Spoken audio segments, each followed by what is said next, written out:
Un auditeur démasque en plein direct l'hypocrisie de Pascal Praud sur Israël. Alors que le journaliste controversé tente de piéger un auditeur en lui demandant de répondre seulement par oui ou par non à l'une de ses questions, Mohamed, auditeur européen, lui répond qu'il veut bien à la seule condition qu'il se prête lui aussi au jeu. Un piège tendu par Pascal Praud qui va finalement se refermer sur lui, démontrant sans surprise l'hypocrisie du journaliste et de son parti pris évident pour l'occupation israélienne. Mohamed, est-ce que vous pouvez me répondre simplement à une ou des questions par oui ou par non? Et puis après, comme ça, je saurai votre position.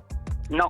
Sauf si vous me répondez vous aussi par oui ou par non. Sauf si Pascal, vous me répondez aussi par oui ou par non. Ah bah moi je réponds par oui ou par non à toutes les questions possibles. Alors on fait le même jeu. Donc question à vous et question à moi. Eh ben question. Est-ce que le Hamas est une organisation terroriste?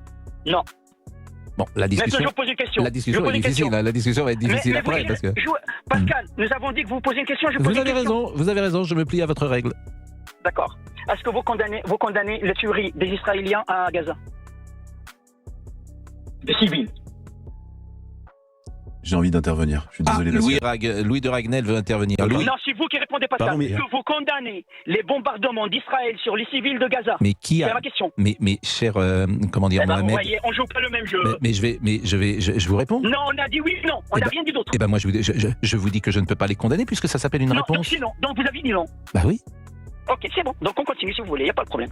Israël ne vise pas des civils. Ah bon? Non. L'école de l'UNRWA, c'est pas une école civile, c'est l'ONU. Hein. Pris à son propre piège, Pascal Praud tente de justifier les bombardements de l'occupation israélienne en assurant que les cibles visées sont seulement des membres du Hamas. Or, les chiffres ne mentent pas. Depuis le début des bombardements de l'occupation israélienne, 1800 civils palestiniens sont morts, dont 583 enfants. Plusieurs journalistes ont également été tués lors des raids israéliens. Pour enfoncer le clou, l'auditeur d'Europe 1 demande à Pascal Praud s'il condamne comme l'ONU la colonisation depuis plusieurs décennies des territoires palestiniens. Réponse sans surprise du journaliste controversé qui, comme vous allez le voir, va se ridiculiser en confondant l'organisation du Hamas et l'OLP.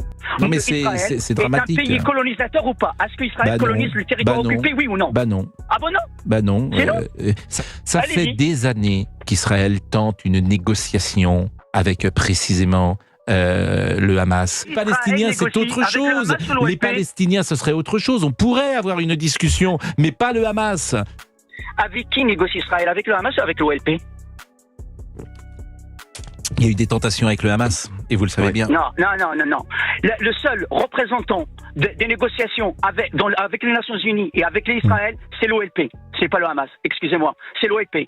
Et les négociations d'Oslo, qui étaient bien avancées, ils sont mortes avec l'assassinat de Shimon Peres, vous le savez très bien. Donc, le seul et unique représentant légal et reconnu internationalement, c'est l'OLP. Israël négocie avec l'OLP, pas avec le Hamas. Je vous rappelle juste quelque chose, c'est que Israël n'a pas signé la convention de la CPI, alors que l'OLP l'a signé. D'accord. Bon, on marque une pause. Je peux être catophobe, je peux être islamophobe, je peux être catophobe, je peux être islamophobe, Et vous, pensez-vous que certains médias et journalistes sont soumis au lobby pro-israélien? Donnez-nous votre avis en commentaire. En attendant, rejoignez-nous, soutenez l'information Break News.